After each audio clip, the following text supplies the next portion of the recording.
Now we will move on to a very important session under the existing circumstances. The speakers are highly experienced individuals with a reliable and accredited perspective. And now I'm honored to invite to the stage Mr. Yoram Cohen, former director of the Israel Security Agency, ISA. Ladies and gentlemen, if we could please keep quiet, please. Thank you. I'm honored to invite Commissioner retired Roni Alsheich, former Chief of Israel Police.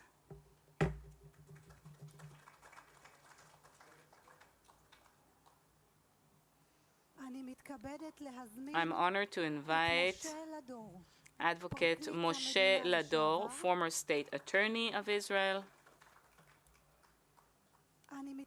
I'm honored to invite Dr. Advocate Eliad Shraga, founder and chair of the Movement for Quality Government in Israel. And to moderate this session, I'm honored to invite Baruch Kra, legal correspondent and commentator on Channel 13 News. Mr. Kra, please. Good afternoon, everyone. Indeed, we have been blessed with quite a rare panel with respect to the amount of knowledge and experience accumulated on this stage. Is everything's okay, Ruby?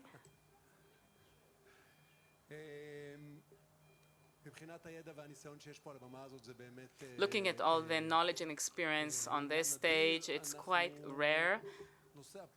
The subject of the panel is, the title isn't very optimistic. Perhaps we could have thought about something more optimistic, but when you're at the brink of the abyss, there's still a chance that you won't fall into it, as long as there's consensus that we hadn't fallen into it yet. That's yet to be shown. And I'd like to first of all start this panel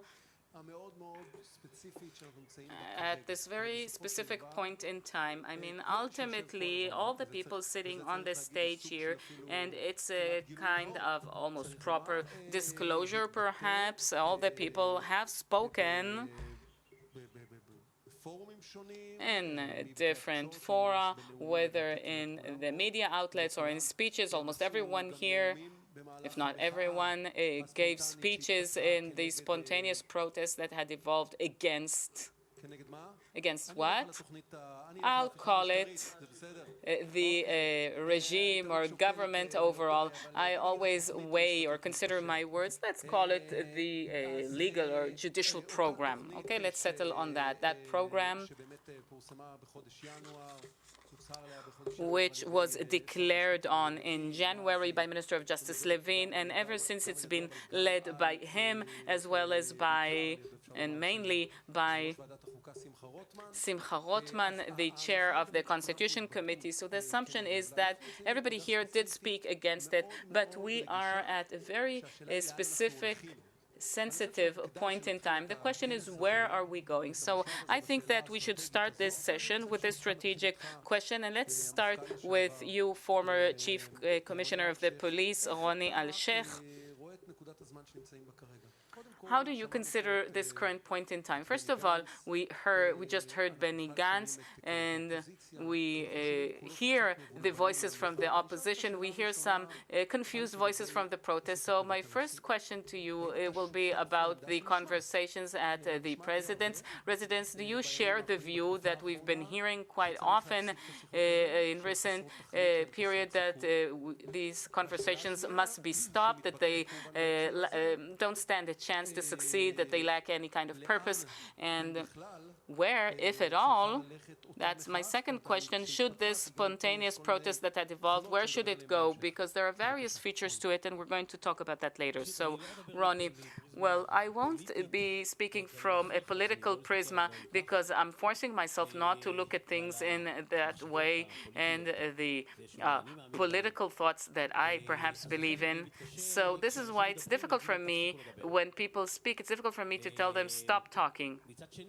On the other hand, I am aware of the fact, or I'm very rational, that there's no chance that this will lead to some kind of a result. Where am I optimistic? Well, first of all, I think something did happen. And the government has realized the limitations of its power. I think it's extremely important in a democracy. If anybody thought that a government, a regime has unlimited power once it has a majority, they discovered that's not the case, and that's very important from a democratic perspective. Number two, I think that the general public discovered that they too have power. That's also important in a democracy, and the people who didn't learn this from Tahrir Square, excuse the comparison, they learned it here. And both of these things are refreshing news, and that makes me optimistic. And number three, values that I heard from my friends who were almost felt at the verge of despair from talking about, feel that now they're allowed to talk about these things. Liberalism, these words that started losing their meaning over the years, but now they have tremendous importance in the Israeli society, in any progressive society. All of a sudden, it's okay to talk about these terms again. So as we face this feeling, people are asking, okay, so what are we protesting against? They keep changing the name, and is it against ultra-Orthodox Jews? My feeling, and I have to say that I've been talking about it since week 4 of this protest, that what actually happened indeed started from the technocratic lines of the reform with everything that hides behind it, but from specific lines on this subject, on that committee, and you know. And what happened was that it created a rift in Israeli society, and various sectors started to ask themselves, is our contract with this country still valid, or has it been violated? So I think that the only way out of this is not any kind of agreement on specific line items of a reform. If there will be such, I think that there won't be any, but if there will be, anyhow. But the thing is to reconnect the Israeli society to one vocation, one contract, one social contract that we're willing to agree on. What are we willing to kill for and to die for? Well, it sounds a bit amorphic. It's not. How does this be? Look, I'm not here to present a program because I think that there are a lot of important people in society who are acting to make it happen. So I don't want to spoil things for them or for me. First of all, anybody who's not optimistic should resign. No, I'm not talking about optimistic. I'm talking about the contract. How is it supposed to be worded? You're saying it's not a reform because usually when we talk about a contract, we talk about constitution. I think that ultimately there's an opportunity here that didn't exist before, an understanding of all the parts, all the extremes in society, and a very significant compromise will be required, a very thorough and deep discussion on the values of Israeli society, and not a discussion about any specific line item in the reform. And if we miss out on that, when it's such a significant event, and if we don't jump the bandwagon, let's set aside the process, then we've completely missed out here. Former State Attorney Moshe Lador, how are you? I think that it's working. Is it working? Yes, yes, you should show more faith. So finally, we found something that does work. So I asked, how are you? I'm doing well, and even better because I suggested that different positions, different views will be represented in this panel and not one opinion by 4 speakers. And I see that we do have different opinions. I beg to differ with Mr. Alsheich. Since I spoke with all of you in advance, that's why I knew to ask you the second, after Alsheich. I disagree with Alsheich. Netanyahu realized that there are limitations to power, and this protest that gained momentum that nobody could predict. Even the leaders of the protest did have an impact. It even influenced pilots who said, from now on, we are stopping to volunteer. We will no longer fulfill the expectations from us. And the Americans, you know what they said, and the economic data, the numbers were quite threatening. So he withdrew. But how far did he withdraw? I think in this point he withdrew because he realized that this shrink to come and sweep over people's mindsets on January 4th and to publish what they called a comprehensive reform. And I think this is a clear-cut coup that they wish to destroy and crush whatever remnants there are of democratic characteristics of this country, because we have perhaps a quality democracy, but a highly fragile one.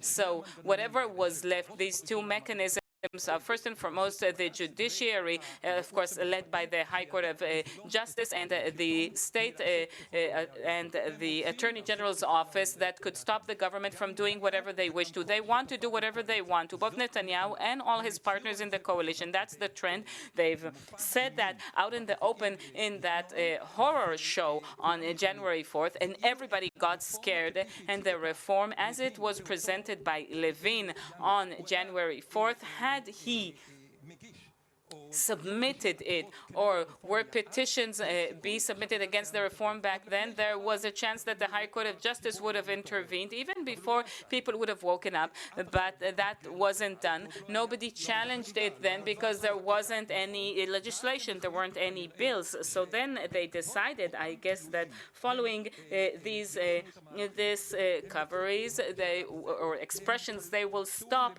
this measure. They will start something, they call it dialogue, but I think it doesn't stand a chance, and it shouldn't stand a chance. These discussions shouldn't stand a chance. I'll tell you why. These are not negotiations between two sides, one saying 10, the other saying 100, and then they'll compromise somewhere between 10 and 100. Here, this is a new government that with a very small majority received the reins, and they've decided from now on we want to more or less crush the effectiveness of all these systems that have control over us. We do not like the democracy in its current form. We wish to change the regime. We're going to call in various events and conferences. We're going to continue to call ourselves a democracy, but frankly, they intend to legislate. If we look at the entire collection of bills, it's basic law. Israel is a dictatorship because in this new regime, had we continued with these measures of Levin, there is no indication that leaves us as a democracy, even if people still continue to go to cafes and leave to work in the morning. But if, for example, as a result of these contexts, this is theoretic, I know that the chance.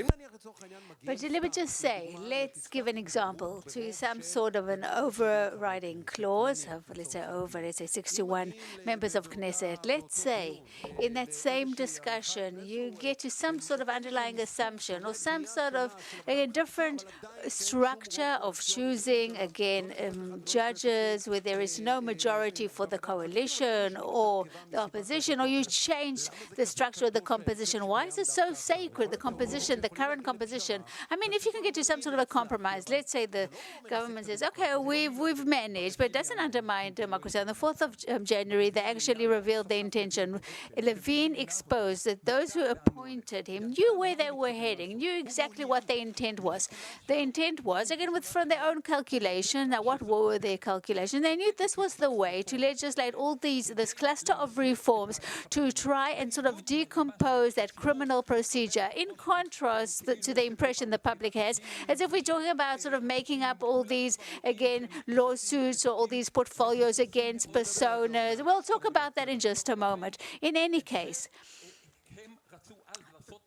back then, they wanted to do it in one go. They thought, again, the dogs will bark and the chariots will pass. But today, after they understood there is opposition, they weren't able to do so. I just want to get to the main point, if I may. The problem is that henceforth, for the years to come, months to come, they slowly but surely will be able to pass all the different clauses of this legislation with agreement and without. And as I said, there's no chance to get to an agreement when the other side, it's not saying there's no chance. They just fine tune. Okay, you're basically calling out to those who were here before, right? Benny Gantz and Gideon Sa'ar, who will follow us soon, who will speak soon, and Yair Lapid. You're basically saying to them, don't accept again any agreement within these negotiations. You're saying things very unequivocally. But again, they are the ones negotiating. No, I'm trying to say to all of us, I'm just trying to say the following thing, and that is that, again, Kemp, what is it saying? They actually, Gantz and Lapid are perceived to be representing this camp. They're saying, let's utilize this crisis to improve democracy, to make it better. That's exactly the opposite of that trend according to which they want to legislate these laws. And I think what will happen is, number one, the protest will become weaker because you cannot preserve it over time, especially when slowly but surely these little reforms will seep in during the next few months. And the second thing is, which is no less severe, is that the High Court of Justice will not be able to intervene. Why not? Because any such reform in an isolated fashion won't enable those petitioners to present any justifiable claim. And again, we've passed this whole way, and the dictatorship will be complete. Thank you, Advocate Lador. I would like to ask head of the Shabak, Yoram Cohen, after many years in the service, I don't think you imagine that you'll be sitting here on the stage and dealing with the strategic threat, which is a different kind of threat. I heard what you spoke, what you said during the protest in Jerusalem. Again, I want to ask you, the unity and how it impacts us. But I also want to talk about the actual agreement, again, the judicial plan. What is more dangerous for us, Israeli society, that is, this plan, this reform, that, again, we don't know if it will, be legislated or not, and to what extent, or this chasm, this rift that, again, has formed from this very difficult public debate. I think this plan, and we only saw its initial stages as yet, right? As the Minister of Justice presented to us. That was stage number one. So all that was presented thus far, and the different ideas that are expected to be presented in future, and what it caused, meaning the rifts, existed before. But again, these chasms, these tears that were created, the damage that was created to the state of Israel, definitely in terms of society, also in terms of security to a certain extent, not dramatically, but again, in terms of the foreign ministry, in terms of the economy, and all these parameters, we've actually sort of took a few steps back. We didn't move forward in any respect. And I unequivocally think that this threat of the internal rift and the threat to the national resilience and the problem of national unity, and we even have different hues and colors of growing hatred on both sides. These are huge prices to pay. It's going to take a lot of time to try and heal these tears, to, again, channel people back to living together. And I think these damages are huge. Some of these internal threats are even bigger than some of the external ones. We will not be able to contend effectively and quickly and with great determination and wisdom with all these security threats and challenges if internally we are not stable. That is why I think that in the situation that we are at presently, of delaying the reform, not freezing the reform, the ability to achieve something positive at the president's home, I think, is problematic. The chances are not very big because we are talking about political personas who, sort of climbed high trees. Nobody wants to fail. Nobody wants to sort of come down the tree. So I think it will be difficult. The different teams will find it difficult to reach some sort of agreement. What do you think has to happen? I think the Prime Minister, who is responsible for the government, he's the leader of the State of Israel. He's the person, he gave the green light to move forward with this reform. He understood that the prices that we are paying or will have to pay are very heavy. I think he's the one who has to proclaim and state that he is free freezing this reform. Again, from putting it on hold to freezing it, complete, halt of this reform. And let me just say, I think the state will benefit, and maybe even the Prime Minister will be able to conduct himself better and manage himself better. I think there is a chance for this. The minute they will freeze and not just put on hold without the smoking gun on the table, I think that the protests, some of them, or at least most of them, will weaken because there's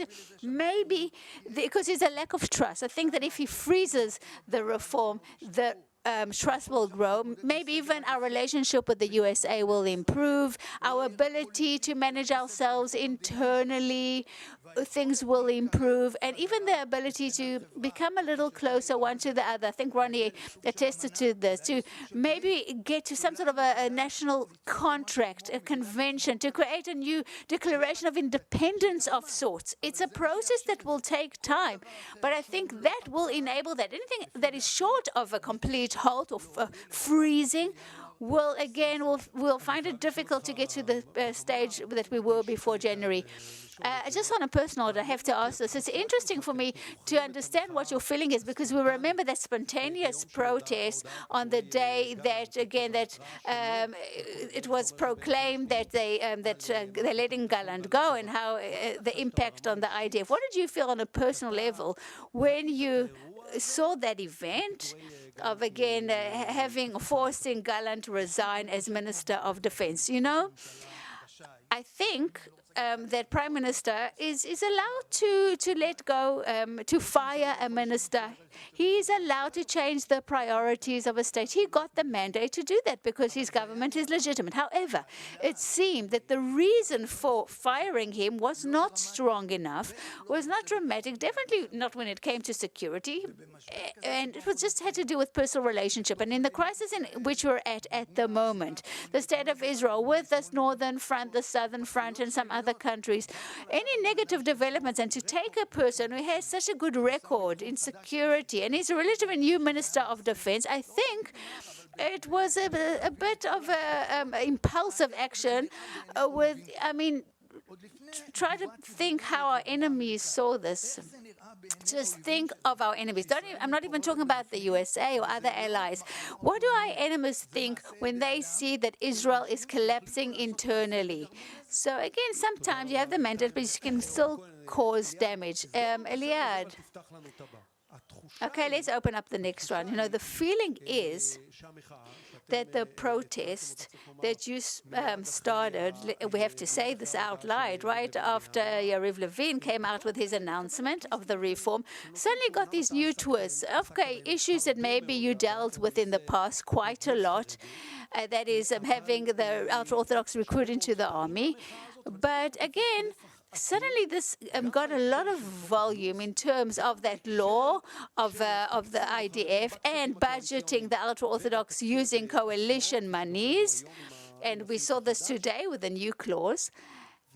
And doesn't it look a little bit sometimes that it is moving to the sentiment of hating one particular sector, or maybe confusing the ideologies of the protest? At the beginning, it was even said that people are not quite familiar with all these clauses, as Roni said.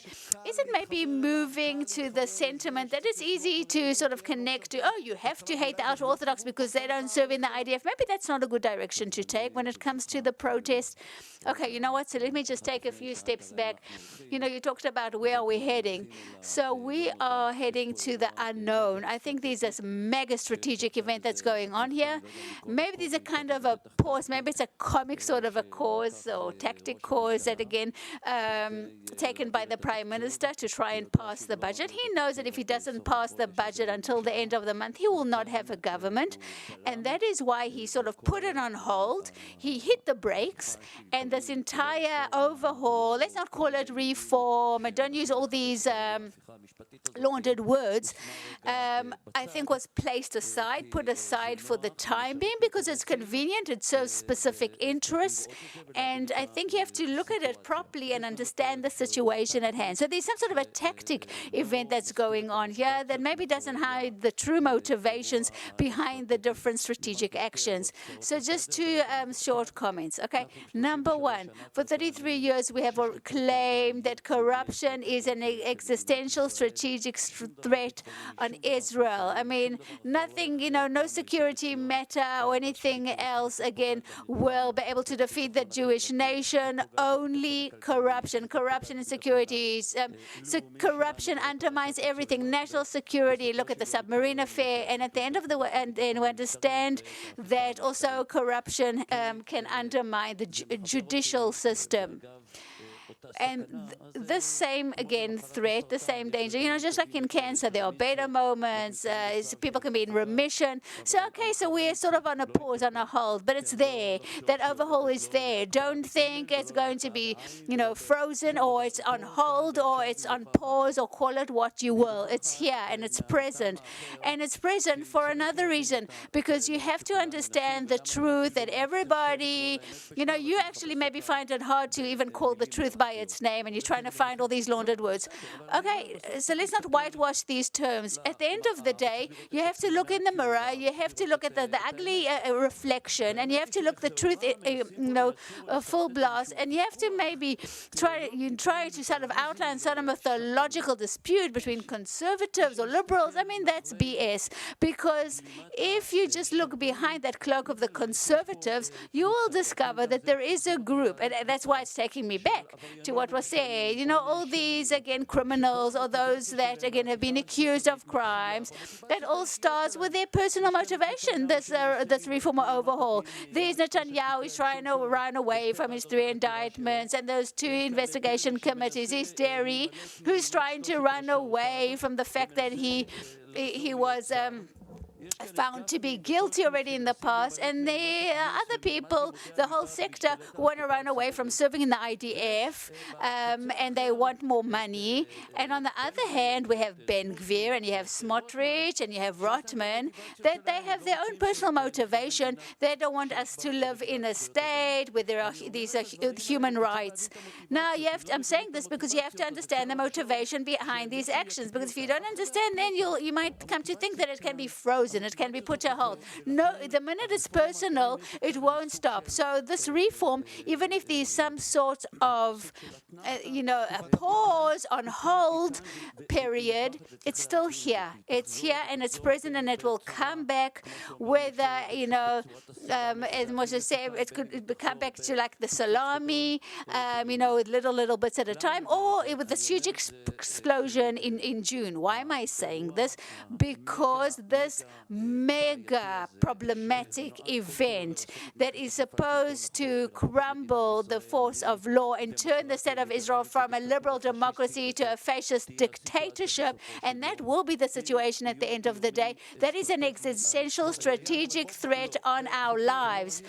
No, I want to continue and say this. It's taking me back to your question, because just as Roni said, what was will no longer be. This wound is festering. All that pus is coming out. So it's true, there is that very core of the event. That's the overhaul, the Jewish overhaul. But it has margins as well. The event has margins, and they're also dominant. They're no less dominant than the very heart, the very core. They are part of the same event. They are part of the same question that we talked of before, that there are those, again, citizens that are second-grade citizens, right? As Netanyahu says, we are second-grade citizens, that we have obligations and we have some rights. And the state, there are also citizens that just have rights. Now, it doesn't work. It cannot continue to work. And I think we are converging into that same event of the IDF law, of the obligatory recruitment. And there was, again, the Talo and the Shaked law that passed, and the Supreme Court didn't pass it because they saw that it undermined society. But the additional things, just like this crazy budget, just like the that municipality fund, I understand what you're saying. It's true that in this time, when the core of the protest was maybe set aside for a time, we maybe are experiencing these other existential experiences, like, again, IDF recruitment, budget, and that. But they are part and parcel of the same event. And just like Yoram said, even if they freeze, they halt this overhaul or this reform, and everything goes back to what it was, if they say they freeze, the overhaul, nothing will go back to what it was. The only thing, and I think the only remedy, and we actually presented it to the president a few months ago, we put again this constitution, this liberal constitution on the table. That's the only thing that can put things in order, because we are working without some sort of an operations program. We don't have an operating system, and that's the problem. I don't care what Yariv Levin put on the table. I'm interested in what I have to place on the table.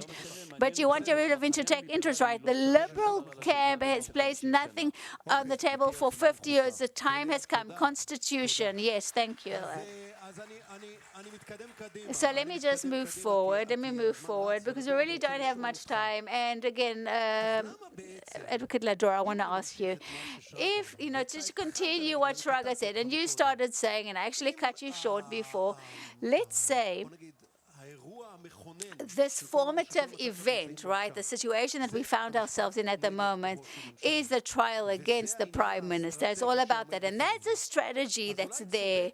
Maybe your former colleague, the Vice Attorney General, Naz Nizri, maybe he was right in saying they're trying to get to some sort of a plea bargain. That's a national objective. It's a strategic national objective to get to some sort of a plea bargain with Netanyahu and to finish this affair.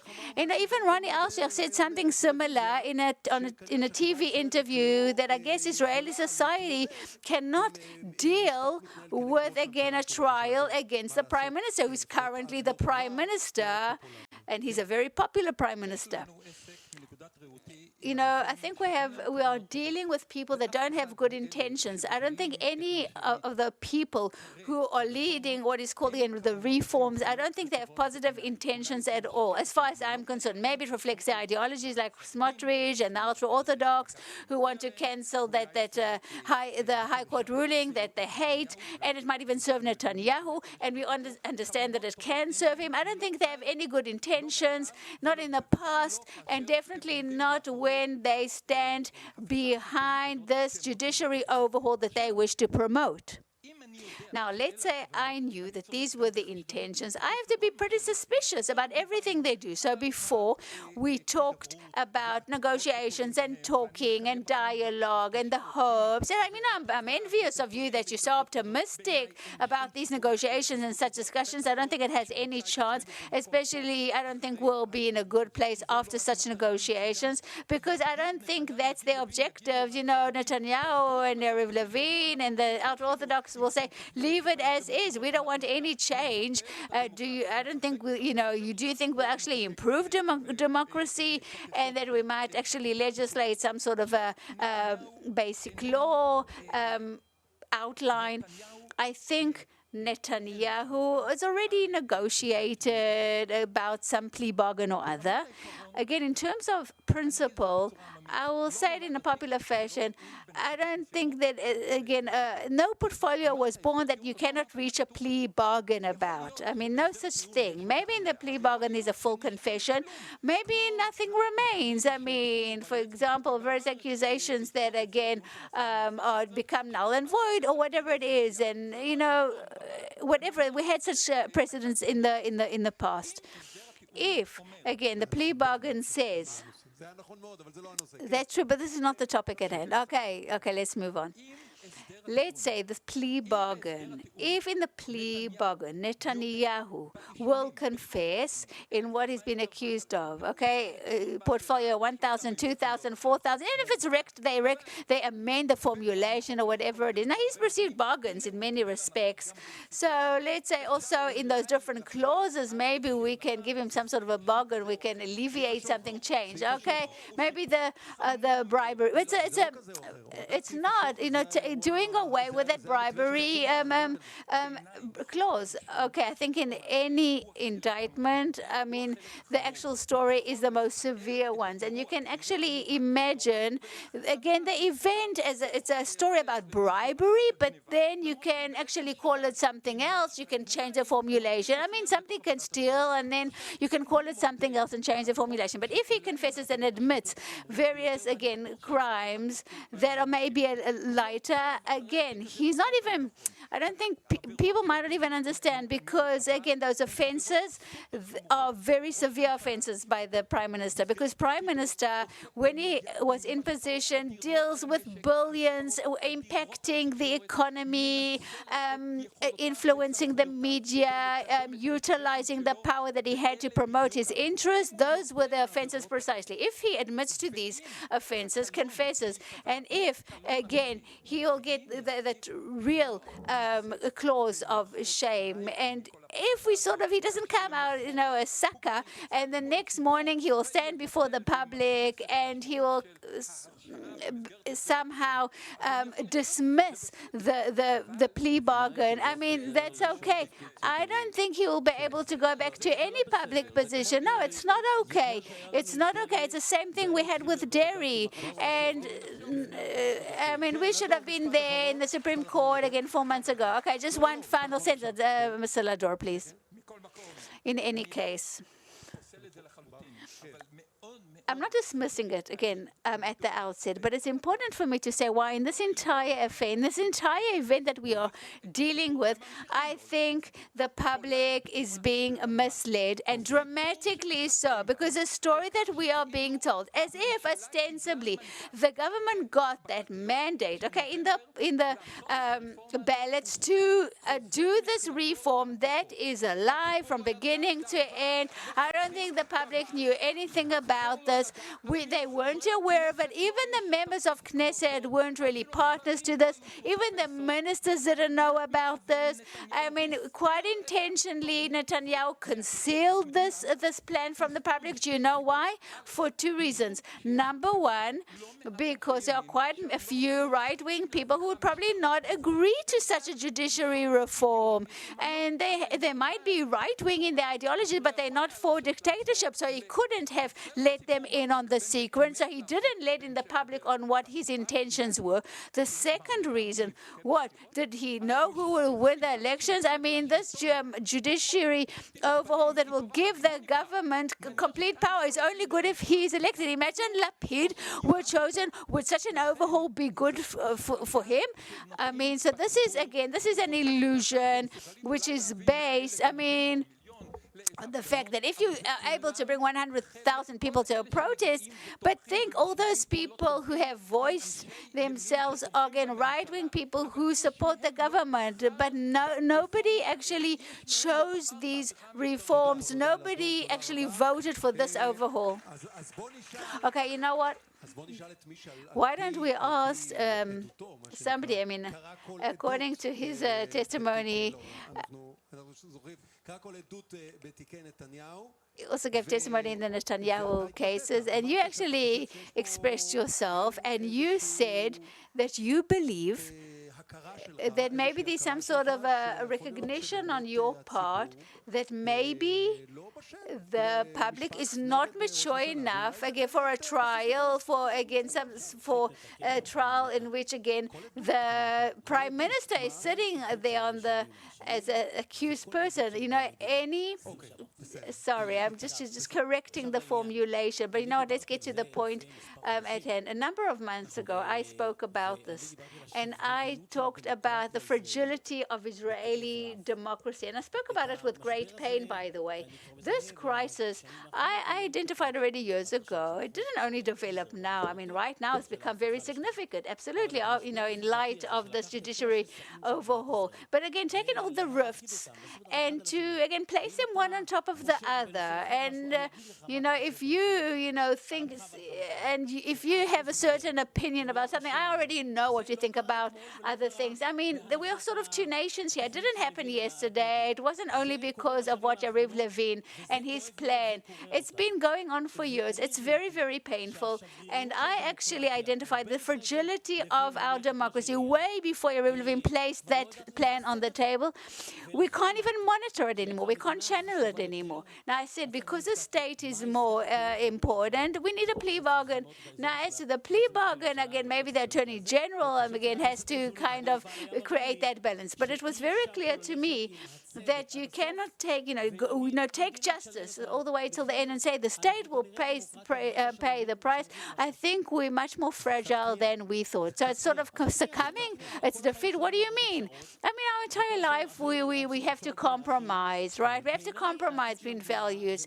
I think that the future of the state, what I will inherit to my grandchildren, I want to explain to them why we gave maybe a certain discount to somebody who did some crimes or severe offenses for the state.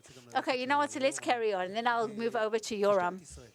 The police force, Israeli police force. We don't have much time, but we can't go into everything. But what's happening today in the state of Israel? We can't do that at the moment. But you know what? Why don't you say what your opinion is? You left the police force in a certain place, in a certain situation. How do you see the police force today? And the second thing is Ben Gvir. Ben Gvir, again, everything that he symbolizes, everything that you know about him, and as people who served in the Shabak for so many years, is Ben Gvir a type of a problem? This is a conference about strategy. Is here strategic problems in the state of Israel? I'm very concerned that in what is called this judiciary, again, overhaul, that's funny that the Ben Gvir story is not part and parcel of it, because it is part and parcel of it, because undermining the independence of the police. Next year, we're going to the Supreme Court with him. But again, trying to undermine the independence of the police, the fact that no commissioner was appointed, nobody went onto the streets, and there was no commissioner for 2 years because the citizens didn't understand what the significance of this is, how fatal it is to the police force. This is a dramatic component of our democracy. And in terms of checks and balances here in the state of Israel, and this has to be put on the table, publicly speaking. So what is happening now with Ben Gvir and his interviews and his ideas and his different policies, I cannot exaggerate how severe this is. It's not only in my eyes, but in the eyes of many officers who serve in the police force. The current situation of the police force, it was never more severe than it is today. And I've heard different expressions from different people. Even the police after that crisis with the different commissioners, it's not the same as it is now, because as of now, those who appoint officers in the police force now is Ben Gvir. This never was. Dorfman, yes. Okay, so he appoints commissioners. So, they bring candidates to the minister. I mean, this is unbelievable in terms of democracy. I mean, how could we even, it's difficult to explain. I'm an expert on, again, fighting and combating crime. No, this is from a professional point of view. Let me explain. We are talking about, again, this is something professional. Now, this is not a political profession. This is a state profession, something national. If you come with a professional approach, then you have no, again, chance of bringing some sort of result. So the crime will get worse and worse. The situation in the Arab sector will get worse and worse. You cannot deal with crime when you come and say, oh, we'll show them. It just doesn't work that way. You have to do it with the population. If there's no police officer in the kindergarten, you will not be able to deal. They actually, they gave us a little riddle when we were kids. You know, when will the Chinese will be able to take over the world? And again, there was no answer to that rule because more and more people are born every time. If you don't understand this, at any given moment, you are creating more and more criminals. You need a police officer to stand in the kindergarten and to deal with the youth at risk and all sorts of things. You do it together with the population. Otherwise, things get out of hand. And if you don't take the right approach, you cannot achieve results. Okay. So let's take it to you, Yoram Cohen. So again, this phenomenon of Ben Gvir and Dorfman and some other people, I think you were familiar with this phenomenon also on your part in the Shabak. It's not just a political matter, as Alsheich said.